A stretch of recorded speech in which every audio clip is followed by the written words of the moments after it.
Ladies and gentlemen, I was having an amazing conversation just now with Dr. Schmitt, Apollo astronaut. We're going to get into all the space stuff in the next segment.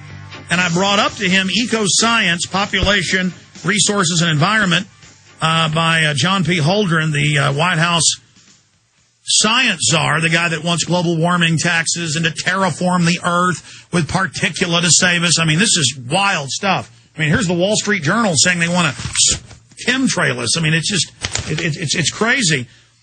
Sir, we were talking during the break.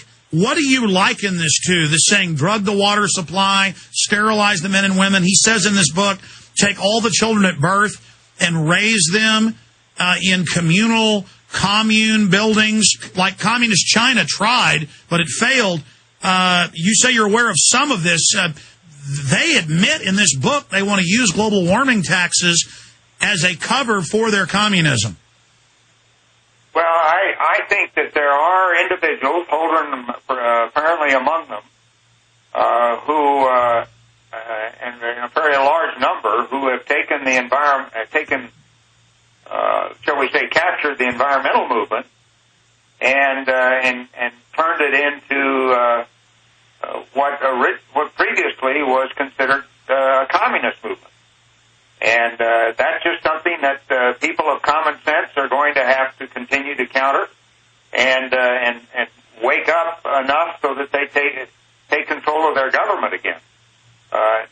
It certainly is extremely important that the United States maintain itself as the beacon of liberty on this planet. There are all sorts of issues, space is included in that, where if we are not taking a leadership role in preserving liberty, then it will disappear. Because other nations have so far tolerated a continued attack on liberty that has been going on now, certainly since the turn of this century. Well, Doctor, you're obviously very well-read. Turn of the last century, since the 1900s. Absolutely. I mean, Doctor, you're obviously very well-read on just the current news. I'm sure you've seen the announcements where they're saying, oh, we're going to have a new Bank of the World, you're going to pay your carbon taxes, a new world order. Al Gore called for a world government 2 weeks ago to, quote, administer the environmental movement. I mean, clearly that's what Holdren says. He says a planetary government to micromanage and reduce our numbers by at least 80%. What is your view on that? And when you were in government as a U.S. Senator, I mean, did you ever hear any talk like this, or is this starting to gain steam now? I think it has been gaining steam. You saw a little of it in my time in the Senate back in the late 70s and early 80s. Partisanship was beginning to really raise its ugly head more extensively than ever, at least in modern times.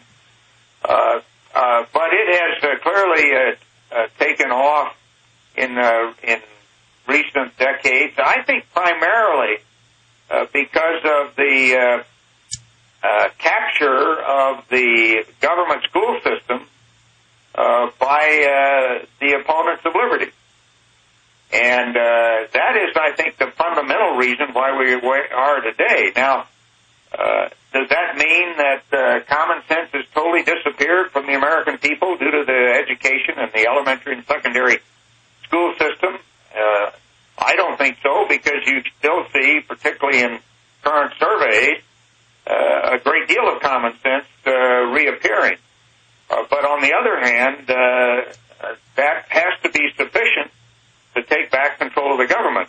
We let ourselves be lulled asleep in the last election cycle, the last two election cycles, until all of a sudden we have a president and a majority in both houses of Congress that think identically about these matters and are willing to try to force down our throats a further erosion of American liberty. I noticed, Dr. Schmitt, even with the decimation of our government-run school system, I think the American people are showing human common sense and saying, hey, this isn't going to work. It never has, and it won't work in the future, and let's fix it. So we'll just have to continue to see if that common sense will prevail. Well, how obvious is it that all these other countries don't have to make carbon cuts? I mean, even if you believe in global warming and carbon dioxide is deadly, which is ridiculous, they're trying to list it as a toxic waste. If we make the cuts, the businesses will just move to China and India and Mexico, and it'll boost carbon. I mean, it's just ridiculous any way you slice it. I want to get your take on that, Dr. Schmitt, Apollo astronaut on the other side, and we'll get into space technology. Should we go to the moon, go to Mars? What's next? Why haven't we gone back in 40 years? Stay with us.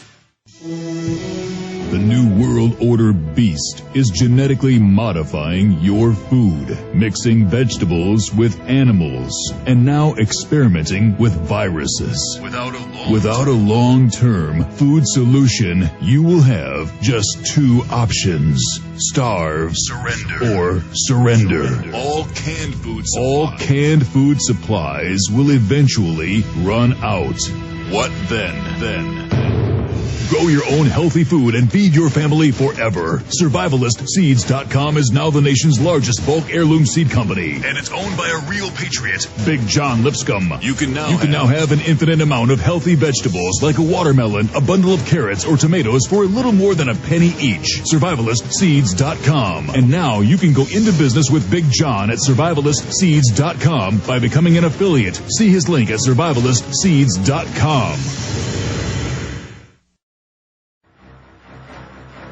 Monday through Friday from 11 a.m. to 3 p.m. Central Standard Time. We're here. I come back Sundays, abbreviated live show, 4 to 6 p.m.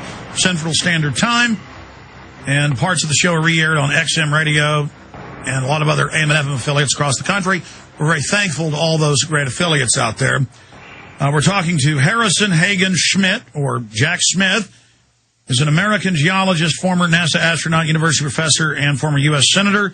He is the last of the Apollo astronauts to arrive and set foot on the moon. And he is also the first and so far only person to have walked on the moon who has never been a member of the United States Armed Forces. Neil Armstrong left military service, and then it just goes through some of that trivia. And he's got a book, Return to the Moon, that's up on screen. In the Human Settlement of Space, Return to the Moon is the name of the book. You can find it at Amazon and bookstores everywhere. In fact, I've even seen it in the bookstore. I haven't even seen it at my dad's house. But the point is, great book. Be sure and get that. Just modify one thing you said. I was the only non-military trained pilot to go to the moon, but I did receive outstanding training from the United States Air Force in jet aircraft and the United States Navy in helicopters. So I feel like I sort of had the best of all worlds. Well, there you go. I keep telling my guys, don't print me Wikipedia stuff, because Wikipedia's got my name spelled wrong, and half of it's not true about me. Yeah, Dave, I hope your audience recognizes that Wikipedia has their biases as well. Trying to get anything in there to moderate their position on climate change is impossible. A number of people have tried to do it, and it just doesn't happen. I was just joking, too. It's actually not from Wikipedia. The guys are about to box me in the nose in there. Yeah, Wikipedia won't let you publish. I've talked to scientists who've tried any material basically trying to debunk man-made global warming. In just one case I found, and it's just despicable because they're the first thing that comes up with almost any scientific inquiry. Have you noticed that, Doctor? Yep. Yeah, it's Google's in that game as well. You know, the head of Google has a very close relationship with the president. I have seen that. Now, I want to get a little bit more into the environmental movement and then into the moon in the time we have left with you, and also healthcare. But dealing with Holdren's book and all these other books written by people that just cram the universities and academia and social planning, this talk about the world being overpopulated when the West is actually, as you know, has a huge decline in its actual indigenous numbers, and dealing with this whole eugenics movement, this whole idea of the super race. I can't think of anybody out there who would be the archetypal Superman if it isn't the astronauts. I mean, did they ever talk to you guys about this type of stuff? Or when you were in the U.S. Senate, You said it seems to be building more steam now. Holdren and these guys are talking about forced abortions, just this whole move towards eugenics. Are you concerned about that? Oh, well, I'm concerned about any movement that might have legs to it, but I really think it is more visible now because the people who think this way have gained power. It does not mean that they are going to be supported by the vast majority of the American people. I just think you have to continue, as the founders did, to put your faith in the people and in their common sense. Now, thanks to talk radio, they are getting some education that they would not have gotten otherwise. And it's up to you guys to expand your market.